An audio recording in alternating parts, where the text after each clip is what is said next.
So, you might be wondering, what could a crazy snowstorm in Canada possibly have to do with a security alert in India? Or a major financial move against Iran? Well, today we're going to connect the dots between three events that seem totally unrelated, but all happened within the same 24-hour window. And what they show us about our world is, well, it's pretty fascinating.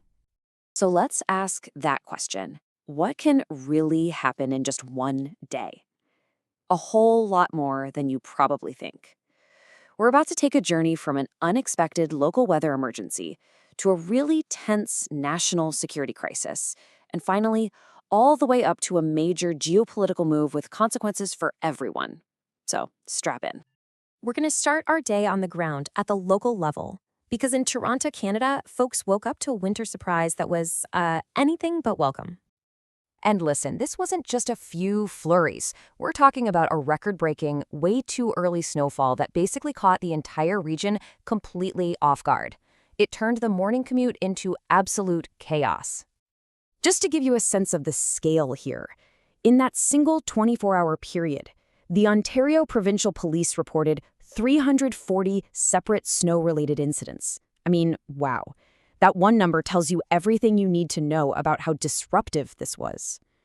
And if we break that down, it gets even more interesting. The majority, 220 of those, were actual car crashes. But look at this, another 120 were just vehicles getting stuck or sliding into ditches. That's a huge sign that people were just not ready for this kind of weather so early in the season. You know, the big takeaway here is really about predictability, or the lack of it. With climate patterns shifting, these kinds of wild early-season weather events are popping up more and more. This isn't just an inconvenience, it's a real-world stress test for how prepared our cities and we are for what's becoming a new normal. And that leads to some pretty practical advice. If you live anywhere with unpredictable weather, the game plan is simple. Always stay informed, get your car ready for winter before winter actually hits, and honestly, when things get this bad, sometimes the smartest call is just to stay home if you can.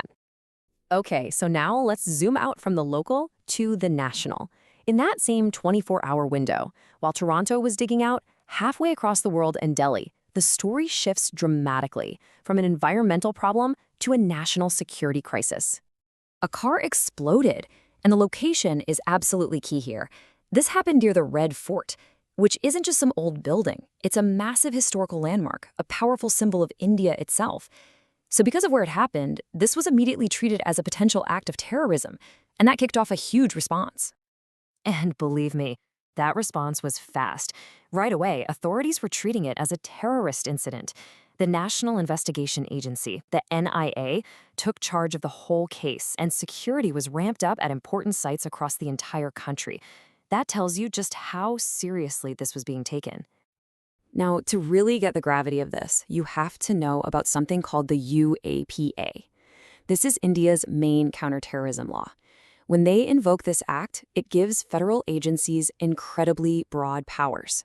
It's basically the government signaling they're using their most powerful legal tools to deal with this threat. So why does one car bomb matter so much on a national level? Well, because an attack near a symbol like the Red Fort is seen as a direct challenge to the nation itself. It forces a complete rethink of security policies, and of course, it has a huge impact on how safe millions of ordinary people feel. All right, time to pull the lens back one last time. We're going from the national crisis to the global stage, because during these same 24 hours, a major move was made in the world of international relations that could send ripples everywhere. The United States rolled out a new set of sanctions. Now, sanctions are basically financial penalties meant to cut off a target's access to money and trade. But these weren't against the entire country of Iran. They were laser-focused on specific people and companies tied to its military programs. It was less of a sledgehammer and more of a surgical strike, financially speaking. And what exactly were they targeting? Two key things: the development of ballistic missiles and the production of drones. And as you know, those two pieces of military tech are at the very center of modern warfare and power struggles right now. So the official goal from the US is pretty straightforward: slow down Iran's military development. But the bigger picture, the broader context, is that this is one move in a massive, complicated geopolitical chess game, particularly in the Middle East, where this kind of technology can totally shift the balance of power. And a move like this never, ever happens in a vacuum. It's like dropping a rock in a pond. The ripples spread out. These sanctions could disrupt global supply chains, they could push other countries to change their alliances, and of course, they could really shake up the stability of an already tense region. And that's the bottom line, right?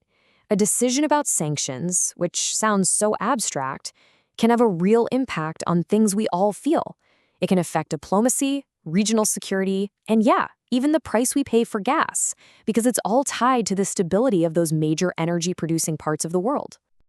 Okay, so we've jumped from Toronto to Delhi to the world stage. After all that, what's the big picture here?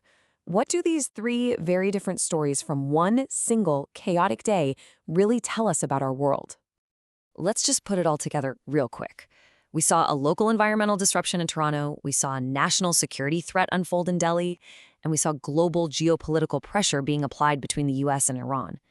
Three totally different events, but each one on an escalating scale of impact. The single thread connecting all of this is pretty clear. Our world is more interconnected than ever, but it's also incredibly unpredictable.